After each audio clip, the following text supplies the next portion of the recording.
तो अभी जयशंकर ने बड़ा बैश किया वेस्टर्न मीडिया को कि don't try to discuss our internal dynamics. ये क्या बिहेवियर है? मतलब how can they do that? It is a stand that we will never accept that PoK is not part of India. चिंता मत करो, भारत की ताकत बढ़ रही है।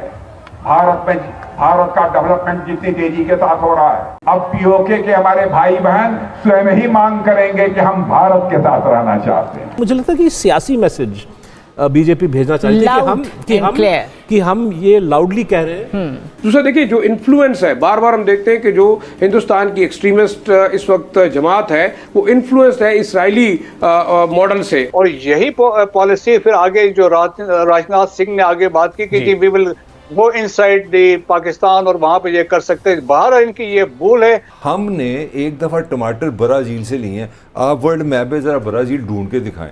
और मैं जहाँ पे रहता हूँ ना, मैं लाहौर में पैदा हूँ, मेरे घर से एग्जैक्ट 24 किलोमीटर इंडिया है, अमृतसर है। डिबेट ये चल रही है कि अगर तीसरी दफा मोदी साहब आ जाते हैं तो इंडिया और ज्यादा हिंदुत्व की तरफ जाएगा, हिंदू नेशनलिज्म की तरफ जाएगा। इंडिया $715 बिलियन, हमारा जो टोटल हम पाकिस्तान में जो चीज़ें दुनिया को बेचते हैं वो तकरीबन $30 अरब है। इंडिया का है $500 अरब। देखो यार, 1000 साल हमने इनके ऊपर हुकूमत की है, इनको हमने क्या नहीं किया है। तो अब इन लोगों की सोच रहे हैं, अब इनकी बारी आई है भोंकने, तो इनको कोई फर्क नहीं पड़ता। तो मेरा पॉइंट है कि इतना बड़ा हाथी हमारे सामने बैठा है पैसे वाला, तो हमेशा पैसे की लड़ाई में तो फायदा है कि अगर हम अपने अमीर हमसाये से ट्रेड करेंगे। मैं सिर्फ पैसे की बात कर रहा हूँ, इमोशन की बात नहीं कर रहा। चाहे वो अमित शाह है, राजनाथ सिंह है, योगी आदित्यनाथ है और या फिर प्राइम मिनिस्टर है, इनसे देखें इनकी नफरत का इजहार होता है मुसलमानों के खिलाफ। जय हिंद दोस्तों, स्वागत है आपका हिंदुस्तान वन में। तो दोस्तों, पाकिस्तान के कब्जे वाले कश्मीर यानी कि पीओके पर भारत के रक्षा मंत्री राजनाथ सिंह और विदेश मंत्री डॉक्टर एस जयशंकर साहब के बयानों के बाद पाकिस्तान बौखलाहट में आ गया है। पाकिस्तान के विदेश विभाग ने शुक्रवार को एक बयान जारी कर भारतीय नेताओं के बयानों को भड़काऊ बताया और कहा कि उसके कब्जे वाले जम्मू एंड कश्मीर पर बयानों से चिंताजनक वृद्धि हुई है। पाकिस्तानी मीडिया पोर्टल डॉन की रिपोर्ट के अनुसार इस्लामाबाद में पाकिस्तानी विदेश विभाग की प्रवक्ता मुमताज जहरा बलोच ने कहा, हम आज़ाद जम्मू कश्मीर पर अनुचित दावे करने वाले भारतीय नेताओं के भड़काऊ बयान में चिंताजनक वृद्धि देख रहे हैं। और उन्होंने कहा कि पाकिस्तान इन दावों को खारिज करता है। लेकिन जिस हिसाब से राजनाथ सिंह ने कहा है कि पाकिस्तान ऑक्यूपाइड कश्मीर जिसको लेने के लिए हमें कुछ नहीं करना पड़ेगा, हमारे देश का विकास देखने के बाद वो खुद ही कहेंगे कि हमें भारत में शामिल होना है। तो चलिए दोस्तों, आगे वीडियो में बढ़ रहे हैं। पाकिस्तान मीडिया की ओर से हमें रिएक्शन मिल रहे हैं। धन्यवाद। फिर नरेंद्र मोदी जो इलेक्शन कैंपेन करने जा रहे हैं वो पाकिस्तान मुखालिफ है, वो मुसलमानों के खिलाफ है, लेकिन इंडियन मीडिया बड़े ही पॉजिटिव अंदाज में नरेंद्र मोदी को दुनिया के सामने पेश कर रहा है। जी हाँ, बहुत शुक्रिया। और आप देखें, इंडियन मीडिया तो ऐसा कर रहा है लेकिन इंटरनेशनल मीडिया ऐसा नहीं कर रहा है। चाहे कोई भी मीडिया हो, वेस्ट में आप उठा के देख ले, उन्होंने इस पे बहस की है और उन्होंने कहा ये एंटी मुस्लिम रेटरिक जो इनका है, चाहे वो अमित शाह है, राजनाथ सिंह है, योगी आदित्यनाथ है और या फिर प्राइम मिनिस्टर है, इनसे देखें इनकी नफरत का इजहार होता है मुसलमानों के खिलाफ। असल में मसला ये है कि वो जो 1000 साल मुसलमानों ने हुकूमत की है, चाहे जब गौरी ने इसके दाग बेल बुनियाद रख दी थी, उसके बाद से फिर आगे मुगल्स आए, फिर पश्तूनों ने हुकूमत की, फिर तुर्कों ने हुकूमत की, फिर सैयद ने हुकूमत की। आज इंडिया में जो कुछ है वो हेरिटेज है या टूरिज्म साइट्स है, वो तमाम मुसलमानों की है। उनको तकलीफ है, that's why they are rewriting history books है। मुसलमानों को डाउनग्रेड करके बताया जा रहा है, वो ग्लोरीफाई कर रहे हैं अपने वॉरियर्स को। और भी उनसे देखें कि मोदी जी की जो आप किस तरीके से वो इंसल्ट कर रहे हैं मुसलमानों को। दैट्स व्हाई मोदी जी को कहा जाता था कि गुजरात 2002 में जो मुस्लिम वहाँ पे फसादात हुए हैं, जहाँ पे मुसलमानों को एक सिस्टमेटिक प्लान तरीके से उनको जब वहाँ पे मारा गया, तो वो वहाँ पे चीफ मिनिस्टर थे। और इसके बाद देखें, जब इलेक्शन हुए हैं 2019 के इलेक्शन में, उनका पहले पुलवामा वाला ड्रामा किया, इसके बाद बालाकोट का ड्रामा हुआ, फिर 370-35A वाला किया जी। अब इस दफा जो इलेक्शन कैंपेन में आया तो उन्होंने ये एक किस्म की कार्रवाई स्टार्ट की। पहले बताया कि ट्रांसनेशनल रिप्रेशन को उन्होंने ऑन किया कि हमने सिखों को मारा, फिर पाकिस्तान के अंदर जो सिख और कश्मीरियों को मारा, उन्होंने कहा फिर ऑन किया हम लोगों ने मारा है। और वो बेसिकली अपने जो पब्लिक को ये बताना चाहते थे कि हम बड़े मस्कुलर हैं, हमारी बड़ी स्ट्रेंथ है, हम घुस के मार सकते हैं।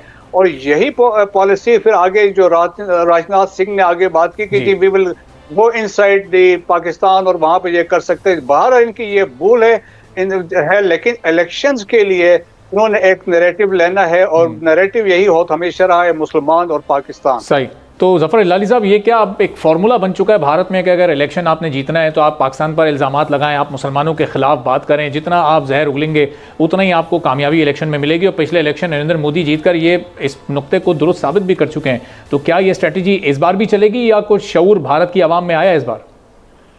पता नहीं शऊर आया है कि नहीं, मगर काफी अभी तक ऐसे हैं जो इनके फॉलोअर्स हैं, वो जो चाहते हैं कि ये रहें। देखो यार, 1000 साल हमने इनके ऊपर हुकूमत की है, इनको हमने क्या नहीं किया है। तो अब इन लोगों की सोच रहे हैं, अब इनकी बारी आई है भोंकने, तो इनको कोई फर्क नहीं पड़ता। बात असल ये है कि हम अपने आप, हम अंदर की बात सोचें, नहीं कि ये क्या सोच रहे हैं। हमें पता है ये क्या सोचते हैं, हमें पता है ये क्या कर सकते हैं, और हमें पता है कि करना चाहते हैं। आप क्या कर रहे हैं, पाकिस्तान को क्या कर रहे हैं, हम कैसे तैयार हो रहे हैं, हम अपने आप को क्या कर रहे हैं, ये सोचना चाहिए। द वेस्ट ऑफ टाइम ये सोचना कि मोदी को क्या करेगा क्या नहीं करेगा। जाहिर है दुश्मन है, वो वही सोचेगा जो दुश्मन सोचते। सही। लेकिन मसूद खान साहब, ज़ाहिर है ज़फ़र काम नहीं कर सकता। पाकिस्तान ने अगर ईरान के साथ गैस पाइपलाइन पे काम किया तो सैंक्शंस देखनी पड़ सकती हैं, ऐसा कहना है अमेरिका का। लेकिन वही अमेरिका भारत को कुछ नहीं कहता जब भारत कहता है कि वो चाबहार पोर्ट पे ईरान के साथ और अफगानिस्तान के साथ काम करेगा। यकीनन उसमें कहीं ना कहीं भारत की इकोनॉमी का रोल भी जरूर रहा होगा, इसलिए कि जब आपके पास पैसा होता है, आपकी फॉरेन पॉलिसी अच्छी होती है या इंडिपेंडेंट होती है, तो आप रशिया से भी ऑयल लेते हैं, आप ईरान के साथ भी काम कर सकते हैं और जहां मर्जी आप बात कर सकते हैं। लेकिन अगर ऐसा नहीं है और आप हर कुछ दिन के बाद IMF के दर पे जाएंगे, वर्ल्ड बैंक के आगे नाक रगड़ेंगे और भीख मांगेंगे, तो फिर यही होगा कि अमेरिका आपसे कहेगा कि जी ना आप रशिया से ऑयल ले सकते हैं, ना आप ईरान के साथ गैस पाइपलाइन पे काम कर सकते हैं। यही सब कुछ इस वक्त पाकिस्तान के साथ हो रहा है कि पाकिस्तान को यही सूरत हाल देखने को मिल रही है कि बार बार अमेरिका की तरफ से ये कहा जा रहा है कि जी आप जो है, यानी पाकिस्तान जो है वो ईरान के साथ काम नहीं कर सकता, पाकिस्तान ईरान के साथ गैस पाइपलाइन पे काम नहीं कर सकता। जबकि दूसरी तरफ कई लोगों का ये भी कहना है कि अगर भारत कर सकता है तो पाकिस्तान क्यों नहीं। अगर भारत चाबहार पोर्ट पे काम कर सकता है ईरान के साथ, जबकि ईरान पे सैंक्शंस अभी भी हैं, इसके बावजूद भारत को कुछ नहीं कहा जा रहा, तो पाकिस्तान को क्यों। तो उन मासूम और भोले भाले लोगों के लिए मैं यही बता रही हूँ, आप लोगों को बताने की कोशिश कर रही हूँ कि हमारे पास पैसा नहीं है, हम बार बार भीख मांगने जाते हैं अमेरिका की तरफ। बार बार कहा जाता है कि IMF से पैसा दे दीजिए, वर्ल्ड बैंक से पैसा दे दीजिए, या फिर सऊदी अरब से कह दीजिए कि वो हमें पैसा दे दे, क्योंकि सऊदी अरब का भी हमेशा यही कहना होता है कि पाकिस्तान पहले IMF से ले ले, उसके बाद सऊदी अरब जो है वो हमारे ऊपर रहम खा के कुछ पैसा हमें दे देगा।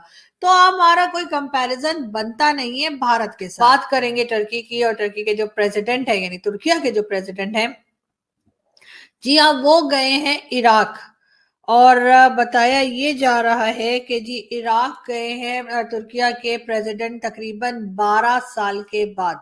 जी हाँ, 12 साल के बाद जो है ये ऑफिशियल ट्रिप जो है वो लग रहा है, ये ऑफिशियल ट्रिप पे गए हैं, विजिट पे, ऑफिशियल विजिट पे गए हैं और तुर्किया के प्रेसिडेंट इराक। और इसका मतलब ये है कि आपस में कुछ कंट्रीज जो है वो बातचीत करने के लिए तैयार हैं, कुछ लोगों के अपने आपस के जो टर्म्स हैं वो बेहतर होने जा रहे हैं, जो कि यकीनन एक अच्छी बात है।